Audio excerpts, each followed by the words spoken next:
Chapter 22. The prophecy comes true. We were the first heroes to return alive to Half-Blood Hill since Luke, so of course everybody treated us as if we'd won some reality TV contest. According to camp tradition, we wore laurel wreaths to a big feast prepared in our honour, then led a procession down to the bonfire where we got to burn the burial shrouds our cabins had made for us in our absence. Annabeth's shroud was beautiful, grey silk with embroidered owls.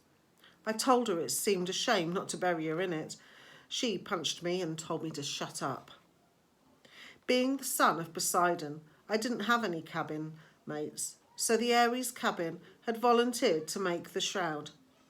They'd taken an old bedsheet and painted smiley faces with crossed out eyes around the border, and the word loser painted really big in the middle. It was fun to burn. As Apollo's cabin led the sing-along and passed out toasted marshmallows, I was surrounded by my old Hermes cabin mates, Annabeth's friends from Athena and Grover's satire buddies, who were admiring the brand new searcher's licence he'd received from the Council of Cloven Elders. The council had called Grover's performance on the quest brave to the point of indigestion, horns and whiskers above anything we have seen in the past. The only ones not in the party mood were Clarice and her cabin mates, whose poisonous looks told me they'd never forgive me for disgracing their dad. That was okay with me. Even Dionymus's welcome home speech wasn't enough to dampen my spirits. Yes, so the little brat didn't get himself killed, and now he'll have an even bigger head. Well, huzzah for that. In other announcements, there will be no canoe races this Saturday. I moved back into cabin there, but it didn't feel so lonely anymore. I had my friends to train with during the day. At night, I lay awake and listened to the sea, knowing my father was out there. Maybe he wasn't quite sure about me yet. Maybe he hadn't even wanted me home or wanted me born. But he was watching, and so far, he was proud of what I'd done. As for my mother, she had a chance at a new life. Her letter arrived a week after I got back to camp. She told me Gabe had left mysteriously, disappeared off the face of the planet, in fact. She'd reported him missing to the police, but she had a funny feeling they would never find him. On a completely unrelated subject, she sold her first life-size concrete sculpture entitled The Poker Player to a collector through an art gallery in Soho. She'd got so much money for it, she'd put a deposit down on a new apartment and made a payment on her first term's tuition at NYU. The Soho Gallery was clamouring for more of her work, which they called a huge step forward in super ugly neorealism. But don't worry, my mum wrote. I've done with sculpture. I've disposed of that box of tools you left me. It's time for me to turn to writing. At the bottom she wrote, P.S. Percy, I found a good private school here in the city. I've put a deposit down to hold you a spot in case you want to enrol for 7th grade. You could live at home, but if you want to go year-round at Half-Blood Hill, I'll understand. I folded the notes carefully and set it on my bedside table. Every night before I went to sleep, I read it again, and I tried to decide how to answer her. On the 4th of July, the whole camp gathered at the beach for a fireworks display by Cabin 9.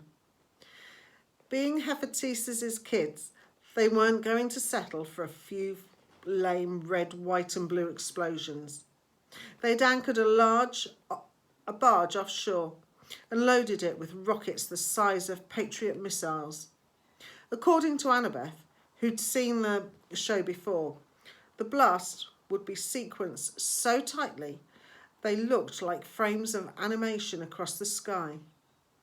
The finale was supposed to be a couple of 30-metre tall Spartan warriors who would crackle to life above the ocean, fight a battle, then explode into a million colours. As Annabeth and I were spreading a picnic blanket, Grover showed up to tell us goodbye. He was dressed in his usual jeans and t-shirt and trainers, but in the last few weeks he started to look older, almost high school age. His goatee had got thicker, he'd put on weight, his horns had grown a few centimetres at least, so he now had to wear his rasta cap all the time to pass as human. "I'm off," he said. "I just came to say, well, you know." I tried to feel happy for him. After all, it wasn't every day a satire got permission to go look for the great good God Pan. But it was hard saying goodbye. I'd only known Grover a year, yet he was my oldest friend. Annabeth gave him a hug. She told him to keep his fake feet on. I asked him where he was going to search first. "Kind of a secret," he said, looking embarrassed. "I wish you could come with me, guys, but humans and Pan..." "We understand," Annabeth said.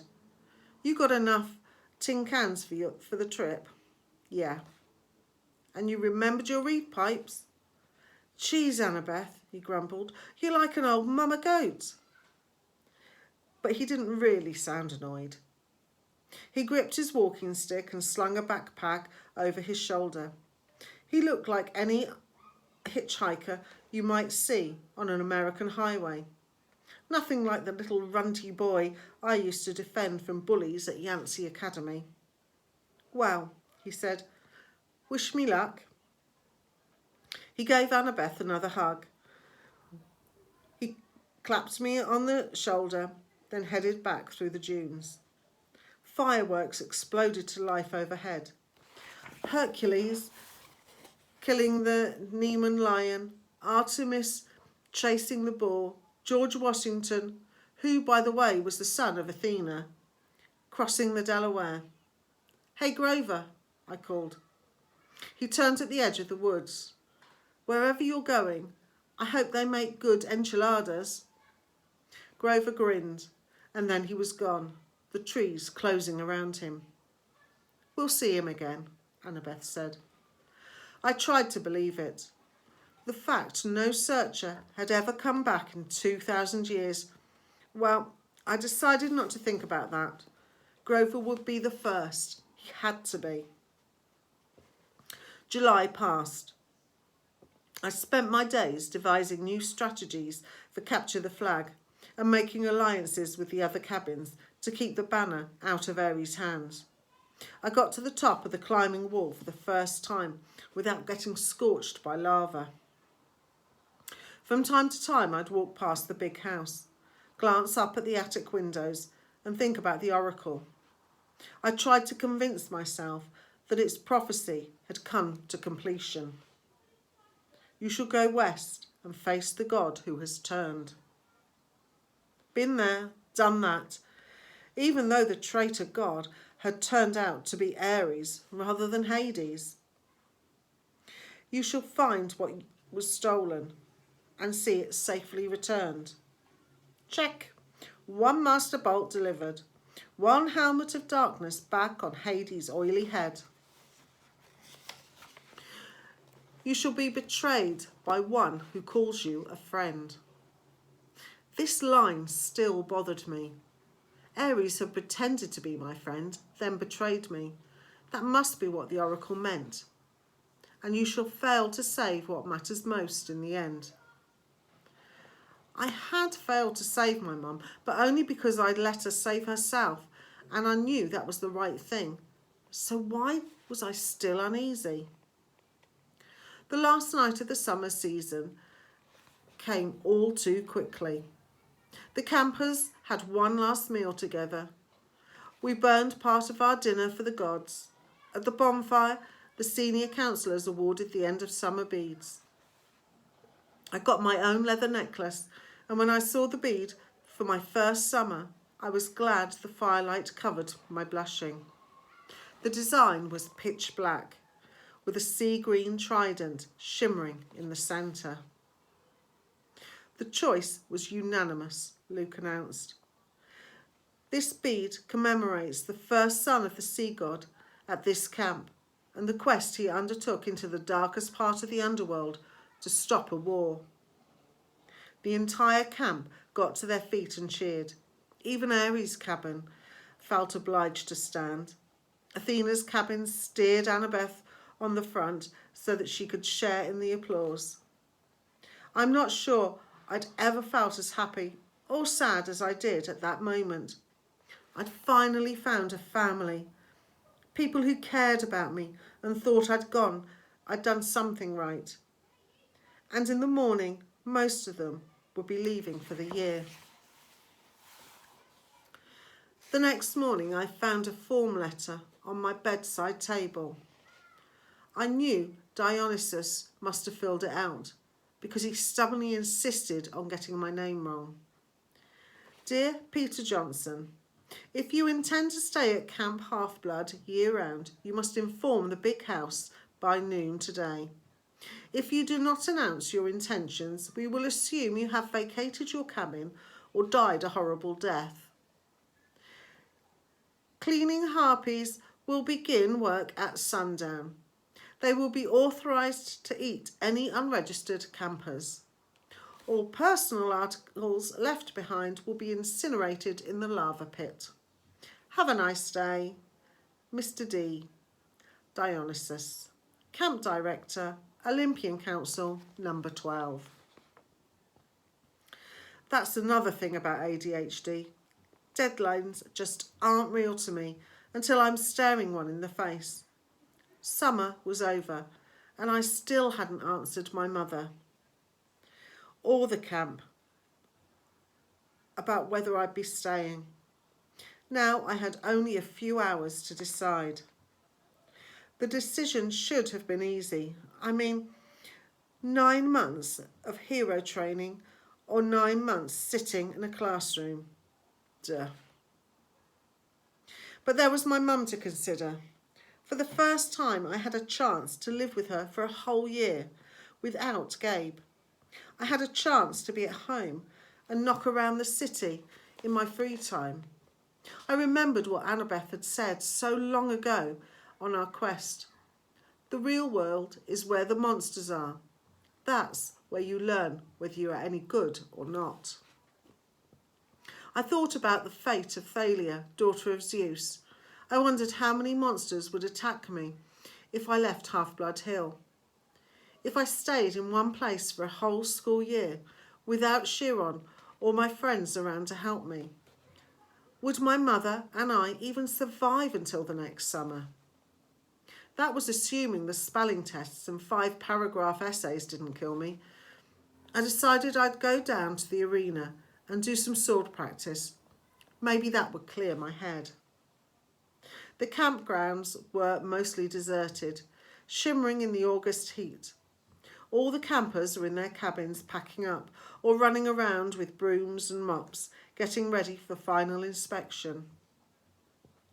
Argus was helping some of his Aphrodite kids haul their Gucci suitcases and makeup kits over the hill, where the cabin's shuttle bus would be waiting to take them to the airport. Don't think about leaving yet, I told myself. Just train. I got to the sword fighters arena and found that Luke had had the same idea. His gym bag was plopped at the edge of the stage. He was working solo, whacking away at battle dummies with a sword I'd never seen before. It must have been a regular steel blade because he was slashing the dummies' heads right off, stabbing through their straw-stuffed guts. His orange counsellor's t-shirt was dripping with sweat. His expression was so intense, his life might have really been in danger. I watched, fascinated, as he disemboweled the whole row of dummies, hacking off limbs and basically reducing them to a pile of straw and armour. They were only dummies, but I still couldn't help being awed by Luke's skill. The guy was an incredible fighter. It made me wonder again how he possibly could have failed at his quest. Finally, he saw me and stopped mid-swing. "Percy." Sorry, embarrassed. It's okay," he said, lowering his sword. "Just doing some last-minute practice." "Those dummies won't be bothering anybody anymore," Luke shrugged. "We build new ones every summer." Now that his sword wasn't swittling around, I could see something odd about it. The blade was two different types of metal, one edge bronze, the other steel. Luke noticed me looking at it. "Oh, this new toy. This is Backbiter." "Backbiter?" Luke turned the blade to the light so it glinted wickedly. One side is celestial bronze, the other is tempered steel. Works on mortals and immortals both. I thought about what Chiron had told me when I started my quest, that a hero should never harm mortals unless absolutely necessary. I didn't know they could make weapons like that. "They probably can't," Luke agreed. "It's one of a kind." He gave me a tiny smile, then slid the sword into its scabbard. "Listen, I was going to come looking for you. What do you say we go down to the woods one last time? Look for something to fight." I don't know why, but I hesitated. I should have felt relieved that Luke was being so friendly. Ever since I'd got back from the quest, he'd been acting a little distant. I was afraid he might resent me for all the attention I'd had. "You think it's a good idea?" I asked. Oh, come on." He rummaged in his gym bag and pulled out a 6-pack of Cokes. "Drinks are on me." I stared at the Cokes, wondering where the heck he got them. They were no regular mortal sodas at the camp store. No way to smuggle them in, unless you talked to a satyr maybe. Of course, the magic dinner goblets would fill with anything you want, but it just didn't taste the same as a real Coke straight out of the can. Sugar and caffeine, my willpower crumbled. Sure, I decided. Why not? We walked down to the woods and kicked around for some kind of monster to fight, but it was too hot. All the monsters with any sense must have been taking siestas in their nice, cool caves. We found a shady spot by the creek where I'd broken Clarice's spear during my first capture the flag game. We sat on a big rock, drank our Cokes, and watched the sunlight in the woods. After a while, Luke said, "You miss being on a quest?" "With monsters attacking me every metre? Are you kidding?" Luke raised an eyebrow. "Yeah, I miss it," I admitted. "You?" A shadow passed over my face. I was used to hearing from the girls how good-looking Luke was, but at the moment he looked weary and angry and not all that handsome. His blonde hair was grey in the sunlight. The scar on his face looked deeper than usual. I could imagine him as an old man. "I've lived at Half-Blood Hill year-round since I was 14, he told me. "Ever since Thalia, well, you know. I trained and trained and trained. I never got to be a normal teenager out there in the real world. Then they threw me one quest, and when I came back, it was like, okay, ride's over, have a nice life." He crumpled his Coke can and threw it into the creek, which really shocked me. One of the first things you learn at Camp Half-Blood is don't litter. You'll hear from the nymphs and the naiads. They'll get even. You'll crawl into bed one night and find your sheets filled with centipedes and mud. The heck with laurel wreaths, Luke said. I'm not going to end up like those dusty trophies in the big house attic. You make it sound like you're leaving. Luke gave me a twisted smile. Oh, I'm leaving all right, Percy. I brought you down here to say goodbye. He snapped his fingers. A small fire burned a hole in the ground at my feet. Out crawled something glistening black, about the size of my hand. A scorpion. I started to go for my pen. I wouldn't, Luke cautioned. Pit scorpions can jump up to 5 meters. Its stinger can pierce right through your clothes. You'd be dead in 60 seconds. Luke, what? Then it hit me. You will be betrayed by one who calls you a friend. You, I said. He stood calmly and brushed off his jeans. The scorpion paid him no attention. It kept its beady black eyes on me, clamping its pincers as it crawled into my shoe. I saw a lot out there in the real world, Percy, Luke said. Didn't you feel it? The darkness gathering, the monsters growing stronger. Didn't you realise how useless it all is? All the heroics, being pawns of the gods. They should have been overthrown thousands of years ago, but they've hung on, thanks to us half-bloods. I couldn't believe this was happening. Luke, you're talking about our parents, I said. He laughed. That's supposed to make me love them.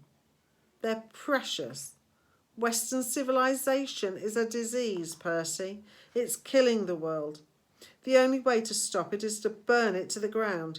Start over, something more honest. You're as crazy as Ares. His eyes flared. Ares is a fool. He never realised the true master he was serving. If I had time, Percy, I could explain, but I'm afraid you won't live that long. The scorpion crawled onto my trouser leg. There had to be a way out of all this. I needed time to think. Cronus, I said, that's who you serve. The air got colder. You should be careful with names, Luke warned. Cronus got you to steal the Master Bolt and the helmet. He spoke to you in your dreams. Luke's eye twitched. He spoke to you too, Percy. You should have listened. He's brainwashing you, Luke. You're wrong. He showed me that my talents are being wasted. You know what my quest was 2 years ago, Percy? My father, Hermes, wanted me to steal a golden apple from the garden of Asphodite and return it to Olympus. After all the training I'd done, that was the best he could think up. That's not an easy quest, I said. Hercules did it. Exactly, Luke said. Where's the glory in repeating what others have done? All the gods know how to do is replay their past. My heart wasn't in it. The dragon in the garden gave me this. He pointed angrily at his scar. And when I came back, all I got was pity. I wanted to pull Olympus down, stone by stone, right then. But I bided my time. I began to dream of Cronus. He convinced me to steal something worthwhile, something no hero had ever had the courage to take. When we went on that winter solstice field trip, while the other campers were asleep, I sneaked into the throne room and took Zeus's Master Bolt. Right from his chair. Hades' helmet of darkness too. You wouldn't believe how easy it was. The Olympians are so arrogant, they never dream someone would dare steal from them. The security is horrible. I was halfway across New Jersey before I heard the storms rumbling, and I knew they'd discovered my theft. The scorpion was sitting on my knee now, staring at me with its glittering eyes. I tried to keep my voice level. So why didn't you bring the items to Cronus? Luke's smile wavered. I got overconfident. Zeus sent out his sons and daughters to find the stolen bolt. Artemis, Apollo, my father, Hermes, but it was Ares who caught me. I could have beaten him, but I wasn't careful enough. He disarmed me, took the items of power, threatened to return them to Olympus and burn me alive. Then Cronus's voice came to me and told me what to say. I put the idea in Ares' head about a great war between the gods. I said all he had to do was hide the items away for a while and watch the others fight. Ares got a wicked gleam in his eyes. I knew he was hooked. He let me go, and I returned to Olympus before anyone noticed my absence. Luke drew his new sword. He ran his thumb down the flat of the blade, as if he were hypnotised by its beauty. Afterwards, the Lord of the Titans, he punished me with nightmares. I swore not to fail again, but at Camp Half-Blood, in my dreams, I was told that a second hero would arrive. One who could be tricked into taking the bolt and the helmet the rest of the way, from Ares down to Tartarus. You summoned the hellhound that night in the forest. We had to make Chiron think the camp won't be safe for you, so he would start you on your quest.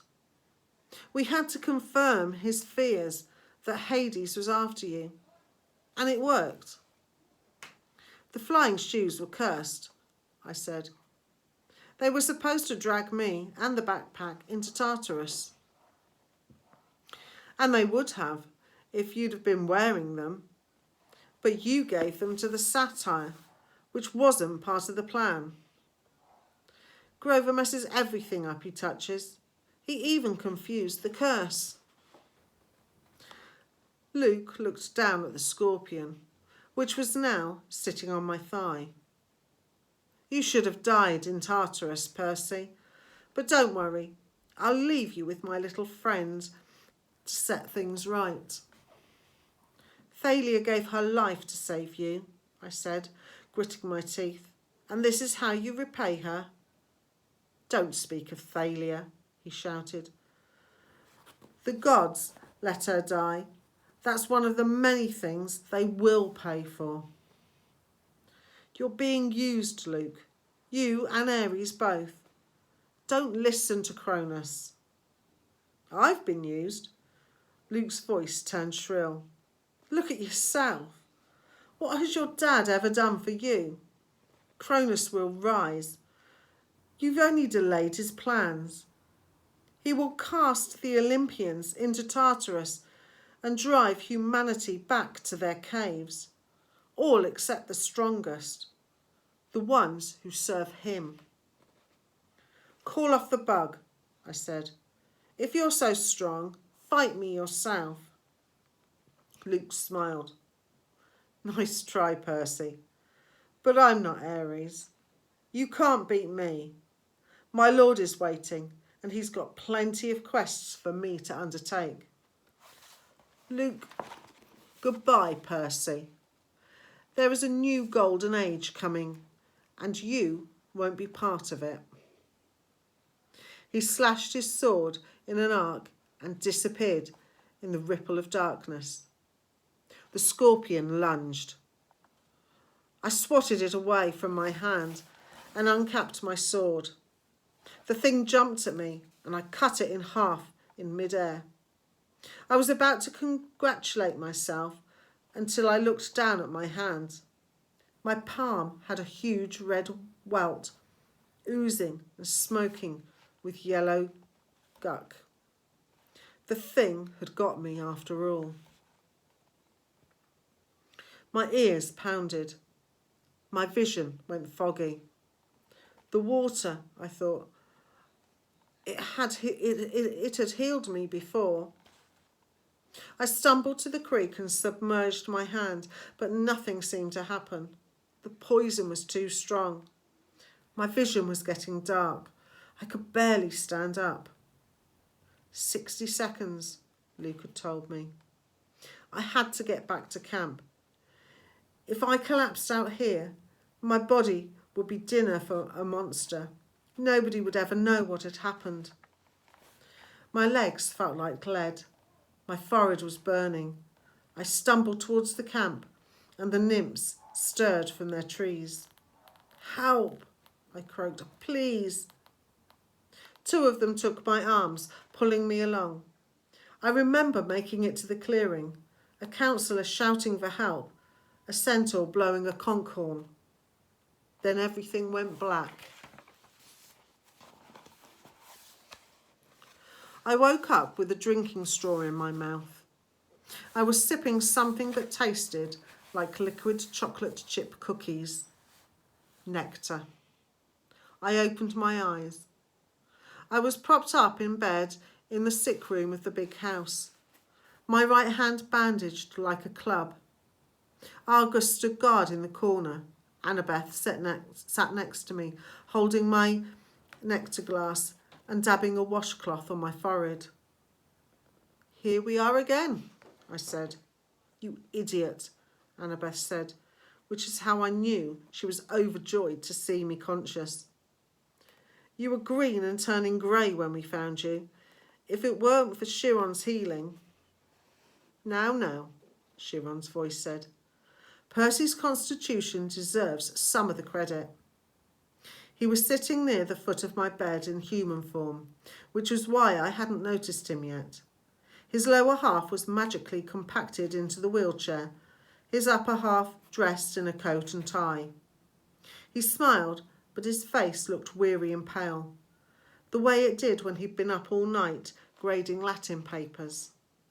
How are you feeling? He asked. Like my insides had been frozen, then microwaved. Apt, considering that was pit scorpion venom. Now you must tell me, if you can, exactly what happened. Between sips of nectar, I told them the story. The room was quiet for a long time. I can't believe that, Luke, Annabeth's voice faltered. Her expression turned angry and sad. Yes, I can believe it. May the gods curse him. He was never the same after his quest. This must be reported to Olympus, Chiron murmured. I will go at once. Luke is out there, right? I said. I have to go after him. Chiron took his head. No, Percy. The gods. Won't even talk about Cronus, I snapped. Zeus declared the matter closed. Percy, I know this is hard, but you must not rush out for vengeance. You aren't ready. I didn't like it, but part of me suspected Chiron was right. One look at my hand and I knew I wasn't going to be sword fighting any time soon. Chiron, your prophecy from the oracle, it was about Cronus, wasn't it? Was I in it? And Annabeth? Chiron glanced nervously at the ceiling. Percy, it isn't my place. You've been ordered not to talk to me about it, haven't you? His eyes were sympathetic, but said, You will be a great hero, child. I will do my best to prepare you. But if I'm right about the path ahead of you, Thunder boomed overhead, rattling the windows. All right, Chiron shouted. Fine. He sighed in frustration. The gods have their reasons, Percy. Knowing too much of your future is never a good thing. We can't just sit back and do nothing, I said. We will not sit back, Chiron promised, but you must be careful. Cronus wants you to come unravelled. He wants your life disrupted, your thoughts clouded with fear and anger. Do not give him what he wants. Train patiently. Your time will come. Assuming I live that long. Chiron put his hand on my ankle. You'll have to trust me, Percy. You will live. But first you must decide your path for the coming year. I cannot tell you the right choice. I got the feeling that he had a very definite opinion, and I was taking all his willpower not to advise me. But you must decide whether to stay at Camp Half-Blood year-round or return to the mortal world for 7th grade and be a summer camper. Think on that. When I get back from Olympus, you must tell me your decision. I wanted to protest. I wanted to ask him more questions, but his expression told me there could be no more discussion. He had said as much as he could. I'll be back as soon as I can, Chiron promised. Argus will watch over you. He glanced at Annabeth. Oh, and my dear, whenever you're ready, they're here. Who's here? I asked. Nobody answered. Chiron rolled himself out of the room. I heard the wheels of his chair clunk carefully down the front steps, 2 at a time. Annabeth studied the ice in my drink. What's wrong? I asked her. Nothing. She set the glass on the table. I just took your advice about something. You, need anything? Yeah, help me up. I want to go outside. Percy, that isn't a good idea. I slid my legs out of bed. Annabeth caught me before I could crumble to the floor. A wave of nausea rolled over me. Annabeth said, I told you. I'm fine, I insisted. I didn't want to lie in bed like an invalid while Luke was out there planning to destroy the Western world. I managed to step forward, then another, still leaning heavily on Annabeth. Argus followed us outside, but he kept his distance. By the time he reached the porch, my face was beaded with sweat. My stomach had twisted into knots, but I had managed to make it all the way to the railing. It was dusk. The camp looked completely deserted. The cabins were dark and the volleyball pit silent. No canoes out on the lake, cut the surface of the lake. Beyond the woods and the strawberry fields, the Long Island Sound glittered in the last light of the sun. What are you going to do? Annabeth asked me. I don't know. I told her I got the feeling Chiron wanted me to stay year-round, to put in more individual training time, but I wasn't sure that's what I wanted. I admitted I'd feel bad about leaving her alone, though, with only Clarice for company. Annabeth pursed her lips, then said quietly, I'm going home for the year, Percy. I stared at her. You mean your dad's?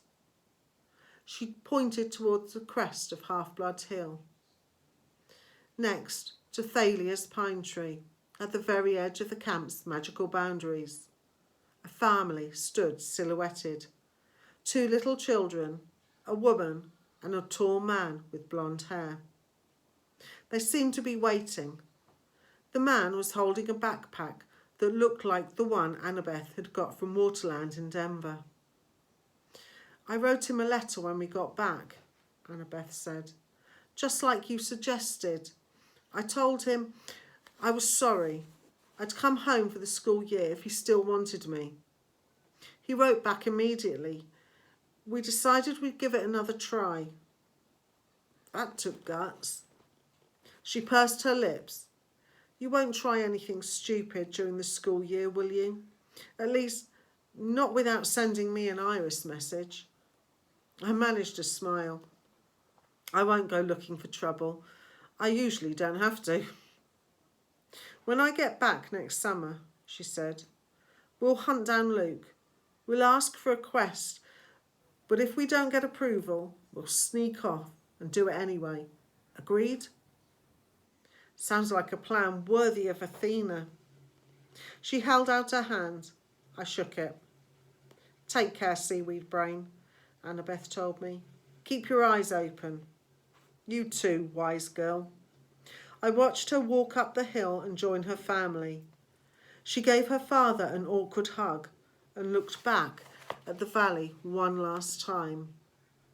She touched Thalia's pine tree, then allowed herself to be led over the crest and into the mortal world.